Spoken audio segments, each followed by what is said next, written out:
अगर तुम अपनी भलाई चाहते हो तो फौरन उस बच्चे को कत्ल कर दो। दाई हलीमा ने जब ये बात सुनी तो फौरन वहां से हुजूर को लेकर चुपके से निकल गई और तेजी से अपने दुनिया में सब कुछ उजड़ जाए, सब कुछ उजड़ जाए, लेकिन एक चीज आपकी जिंदगी से नहीं उजड़नी चाहिए और वो है आपके माँ बाप का प्यार, आपके माँ बाप का साया। तो हे हेलो फैमिली, नमस्ते, सत श्री अकाल, अस्सलाम वालेकुम। कैसे हैं आप? आई होप आप लोग बहुत अच्छे होंगे, अपने पेरेंट्स का ख्याल भी काफी अच्छे से रख रहे होंगे। आई विश कि आप और आपकी फैमिली हमेशा हेल्दी वेल्दी रहे और एंजॉय करें। जैसा कि पिछले वीडियो में हम लोग ये देखे थे कि किस तरीके से आसमान से फरिश्ते आकर के मोहम्मद साहब के हार्ट को उन्होंने फाड़ा था और उसको साफ किया था और उसके फिर उनके हार्ट में ही लगा दिया, उनके बॉडी में उनका हार्ट वापस लगा दिया था। ये सब देख कर के हज़रत हालिमा बहुत ज़्यादा डर गई थी और उन्होंने ये सोचा कि कहीं उनको आगे जाकर के कोई नुकसान ना हो और उन्होंने हज़रत आमिना को फिर से मोहम्मद साहब जी को लौटा दिया था। एक बार हज़रत आमिना जी को यहूदियों के ग्रुप ने ये बताया कि के घर में जो जन्म हुआ है ये आखिरी पैगंबर बनेंगे। फिर हजरत आमिना अपने बेटे को लेकर के, मोहम्मद साहब जी को लेकर के मक्का जाने की तैयारी करने लगी थी। वो जैसे ही रास्ते में थी, बीच में जहाँ पर मोहम्मद साहब जी के पापा का, उनके पिता का इंतकाल हुआ, वहाँ पे उन लोगों ने सजदा करने के लिए अपनी जो यात्रा थी वो रोकी थी। लेकिन उन लोगों को क्या पता था कि ये जो यात्रा होगी वो बहुत ज़्यादा मोहम्मद साहब के लिए कठिन होने वाला है। कुछ समय बाद हजरत आमिना जी का भी देहांत हो गया था और 6 साल की उम्र में मोहम्मद साहब एकदम विदाउट पेरेंट्स हो गए थे। उनके मम्मी और पापा दोनों लोगों का इंतकाल हो गया था। आगे की उनकी लाइफ कितनी ज़्यादा दर्दनाक है, कितनी ज़्यादा पेनफुल है, इस वीडियो में देखते हैं। तो अगर आप चैनल पे नए हैं और अगर आप चाहते हैं तो कि मोहम्मद साहब के लिए जो सीरीज़ है वो कंप्लीट हो तो प्लीज़ इसको शेयर करिए, चैनल को सब्सक्राइब करिए और लाइक करिए। चलिए तो देखते हैं, लेट्स गेट स्टार्टेड। अस्सलाम वालेकुम दोस्तों, कैसे हो? उम्मीद है कि सब खैरियत से होंगे। अल्लाह आप लोगों को ऐसे ही खुश रखे। सरकार दो आलम सल्लल्लाहु अलैहि वसल्लम की पूरी जिंदगी पर बनने वाली वीडियो सीरीज जिसका नाम मोहम्मद सबके लिए है, उसका ये 7वां हिस्सा यानी पार्ट 7 है। थोड़ा हम रिकैप कर लेते हैं कि हमने छठे हिस्से में क्या सुना।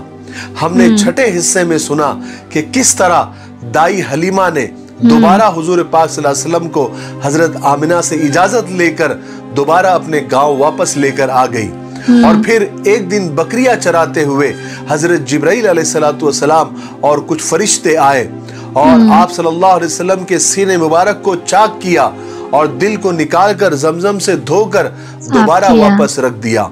फिर दाई हलीमा ने इस वाकये से डर कर और सहम कर कि आगे चलकर कोई ऐसा वाकया ना हो जाए जिससे मोहम्मद सल्लल्लाहु अलैहि वसल्लम को नुकसान हो, तो बीबी आमिना के पास हुजूर को छोड़ दिया। फिर एक दिन बीबी आमिना अपने ननियाल यानी यसरब गई। यसरब मदीना का पुराना नाम है।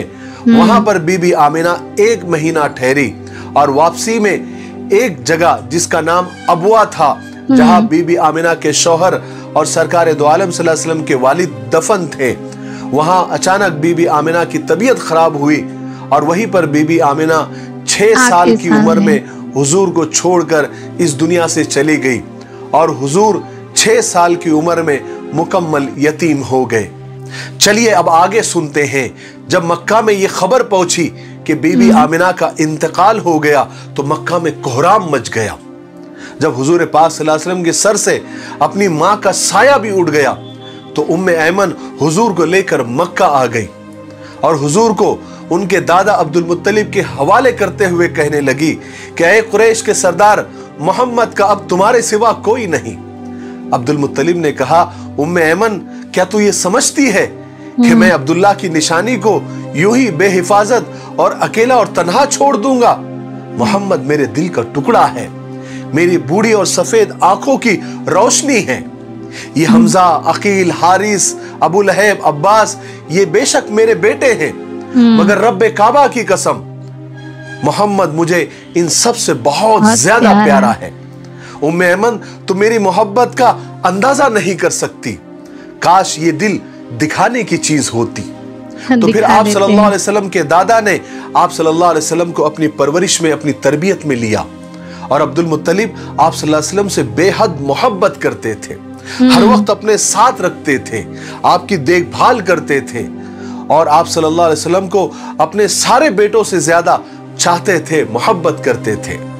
घर में बीबी आमिना की बांदी उम्मे ऐमन आपका ख्याल रखती थी, क्योंकि अब्दुल मुत्तलिब की सख्त ताकीद थी कि मेरे पोते का खास ख्याल रखना, कभी उसकी तरफ से बेपरवाही मत करना और उससे बेहद मोहब्बत करना।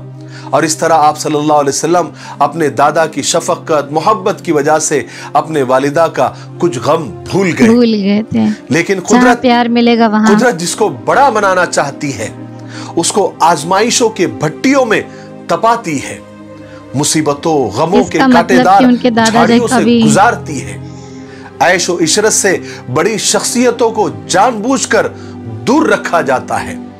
मुसीबतों मशक्कतों के अंधेरों से ही बुलंदियों के सूरज तुलू हुआ करते हैं। खुदा का यही दस्तूर है, यही उसकी सिफत है और इसी में उसकी मसलिहत भी है। मैं इसलिए ऐसा कह रहा हूं क्योंकि अभी 2 ही साल गुजरे थे कि दादा अब्दुल मुत्तलिब भी इस दुनिया से चल बसे। उन्होंने भी दुनिया को खैरबाद कह दिया और मोहम्मद सल्लल्लाहु अलैहि वसल्लम को अकेला छोड़ दिया। लेकिन मरते मरते अब्दुल मुत्तलिब को यह बड़ा गम था, बड़ा सदमा था कि ये बे माँ बाप का बच्चा, इसे अभी कौन संभालेगा। काश मैं कुछ दिन और जिंदा रहता जब तक कि मोहम्मद अपने पैरों पर न खड़ा हो जाता। अब्दुल मुत्तलिब की इस आरजू पर, इस आखिरी आरजू पर कुदरत मुस्कुरा रही थी, गोया यूं कह रही थी कि ए हाशिम के बेटे, मोहम्मद को बेसहारा समझकर रोता है। ए बूढ़े सरदार, ये यतीम तो यतीमों का वाली है, गुलामों का मौला है। जितने दुनिया में बेसहारा होंगे ये एक दिन सबका सहारा बनने वाला है। ये वही तो है जिसके इशारे पर चांद और सूरज और सितारे गर्दिश करेंगे। अब्दुल मुत्तलिब, तू आराम से अपनी जान दे दे, मोहम्मद का गम न कर, इसकी गमखारी के लिए उसका खुदा काफी है। अभी हुजूर की उम्र सिर्फ 8 साल ही थी और ये उम्र ऐसी थी कि आप सल्लल्लाहु अलैहि वसल्लम गम और खुशी को पूरी तरह महसूस फरमा सकते थे। इसलिए दादा अब्दुल मुत्तलिब के मरने का सदमा और उसका गम आपको बहुत ज्यादा पहुंचा। अपने प्यारे शफीक और मोहब्बत करने वाले दादा की मौत पर आपके आंखों से आंसू आ गए और एक मुद्दत तक आप अपने दादा को याद करते रहे।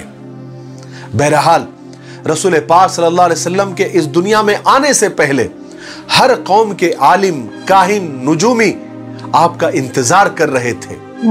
उन्होंने पिछले नबियों की किताबों में और आसमानी किताबों में पढ़ा था कि फला जमाने में फला जगह पर एक जबरदस्त नबी जाहिर होंगे जो सारी दुनिया के लिए खुदा की तरफ से पैगाम लाएंगे।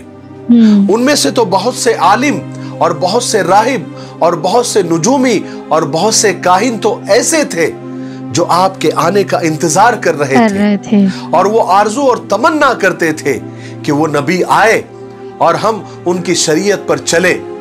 लेकिन उनमें से कुछ काहिन, कुछ नुजूमी, कुछ आलिम ऐसे भी थे जो आपके आने से और आपके जाहिर होने से डरते थे, क्योंकि हुजूर के आने के बाद तो उनको कोई नहीं पूछेगा, उनकी दुकानें बंद हो जाएंगी, शटर डाउन हो जाएगा। लेकिन जब हुजूर पैदा हुए तो आप में वो सारी निशानियां मौजूद थी जो आसमानी किताबों में दर्ज थी, लिखी गई थी। इसलिए जब भी कोई काहिन या नुजूमी या आलिम या राहिब आपको देखता था तो फौरन पहचान लेता था कि आप ही आखिरी नबी है जिनकी खबरें हम दुनिया को देते आए हैं। एक मर्तबा का वाकया है कि दाई हलीमा एक दिन ओकास के मेले में गई। उस जमाने में हुजूर आपके पास ही थे, इसलिए आपको भी साथ में लेकर गई। उस मेले में एक बहुत बड़ा काहिन आया हुआ था। वो बच्चों के हाथों को देखकर और पेशानियों को देखकर उनके मुस्तकबिल और उनके फ्यूचर बताया करता था। अच्छा, जब उसने अचानक हुजूर को देखा तो एकदम चीखने लगा, चिल्लाने लगा और लोगों को जमा करने लगा और कहने लगा, ए कुरैश के लोगों, ए कुरैश के लोगों, जल्दी से आ जाओ, जल्दी से आ जाओ। लोग एकदम चारों तरफ से जमा हो गए और पूछने लगे कि क्या बात है, क्या हुआ। तो काहिन कहने लगा कि ए कुरैशियों, अगर तुम अपनी भलाई चाहते हो तो फौरन उस बच्चे को कत्ल कर दो। दाई हलीमा ने जब ये बात सुनी तो फौरन वहां से हुजूर को लेकर चुपके से निकल गई और तेजी से अपने घर की तरफ रवाना हो गई। उधर कुरैशियों ने काहिन से पूछा कि कौन सा बच्चा, कहां है बच्चा? काहिन ने कहा अभी तो यहीं पर था। जब कुरैशियों ने इधर उधर देखने लगे तो उन्हें कोई बच्चा नजर नहीं आया, तो काहिन से कहने लगे अरे यहां तो कोई बच्चा नहीं है, फिर हम उसे कत्ल क्यों करें? तो काहिन ने कहा कि अभी तो नजर नहीं आ रहा है, अभी तो यहीं पर था, लेकिन मेरी बात याद रखो, तुम उसे ढूंढो और उसे कत्ल कर दो, क्योंकि वो तुम्हारे दीन और तुम्हारे खुदाओं को मिटा कर रख देगा। इसी तरह एक वाकया और हुआ। जब हुजूर पाक सल्लल्लाहु अलैहि वसल्लम अब्दुल मुत्तलिब की तरबियत में थे तो कबीले बनु मुदलज के कुछ लोग मक्का आए हुए थे। उन लोगों ने जब हुजूर को देखा तो सब हैरान हो गए। फिर उन्होंने अब्दुल मुत्तलिब से कहा कि आप इस बच्चे की खूब हिफाजत कीजिए, इसलिए कि मकाम इब्राहिम पर हजरत इब्राहिम अलैहिस्सलाम के जो कदम के निशान हैं वो बिल्कुल ऐसे ही है जैसे आपका बच्चा है। इसी तरह जब भी कोई आलिम, कोई यहूदियों का राहिब, कोई काहिन, कोई नुजूमी आपको देखता था, आपकी शक्ल को देखता था, आपकी शख्सियत को देखता था, आपके चाल चलन को देखता था, आपकी बातचीत को देखता था, तो फौरन पहचान लेता था कि यही नबी आखिरुज़्ज़मा है, यही आखिरी नबी है, क्योंकि अल्लाह तबारक व तआला ने हुजूर को बनाया ही सबसे प्यारा और सबसे निराला था। बहरहाल दादा अब्दुल मुत्तलिब के इंतकाल के बाद हुजूर पाक सल्लल्लाहु अलैहि वसल्लम अपने चचा अबू तालिब के परवरिश में आए। हालांकि अबू तालिब अपने सब भाइयों में सबसे ज्यादा गरीब और सबसे ज्यादा मुफलिस थे। उनकी औलादें भी बहुत ज्यादा थी और वो अक्सर परेशान रहा करते थे। जब भी उनके बच्चे खाना खाने बैठते तो कभी पेट भरकर नहीं खाते थे, लेकिन जब हुजूर उनके घर आए तो वहां भी बरकतें नाजिल होना शुरू हो गई और बहुत सारी अजीब अजीब बातें अबू तालिब के घर में हुई, जिसका जिक्र हम 8वें हिस्से में यानी पार्ट 8 में करेंगे। तो देखा आप लोगों ने, ये वीडियो देख करके आप सबको इतना यकीन तो जरूर हो गया है कि चाहे वो आखिरी पैगंबर हो, चाहे हम और आप एक आम इंसान हो, अगर आप कुछ बुलंदियों को छूते हैं तो ऑब्वियस सी बात है कि हमारे लाइफ में कुछ ऐसे ट्विस्ट एंड टर्न्स आते हैं जो आपको पूरी तोड़ने की कोशिश करता है, लेकिन कुदरत को शायद कुछ और ही मंजूर होता है। जब भी आप किसी अच्छे मुकाम पे जाते हैं या कुछ अच्छी चीज हासिल करना चाहते हैं, अपनी सक्सेस के तरफ जाना चाहते हैं, तब आपके पाथ पर, आपके रास्ते पे ऐसी ऐसी अड़चनें आएंगी, ऐसे ऐसे प्रॉब्लम्स आएंगी कि शायद कई लोग जो उनसे उबर जाते हैं और अपने रास्ता को एकदम क्लियर देखते हैं, एकदम स्ट्रेट देखते हैं, वो लोग तो सक्सेस हो जाते हैं, और जो हर्डल के बीच में रुक जाते हैं और अपने आप को बहुत ज्यादा अकेला फील करने लगते हैं, तो वो शायद फिर उनका सक्सेस पाना बहुत ज्यादा मुश्किल हो जाता है। यही हाल इस वीडियो को देख करके भी पता चला कि जब मोहम्मद साहब के पेरेंट्स खत्म हो गए थे तब उनके दादा ने उनका परवरिश किया था, लेकिन शायद कुदरत को कुछ और ही मंजूर था और 2 साल बाद उनके दादाजी का, अब्दुल मुत्तलिब जी का भी देहांत हो गया था। अब उनके चचा जो जान हैं, उन्होंने उनको परवरिश की, जो कि बहुत ज़्यादा गरीब थे।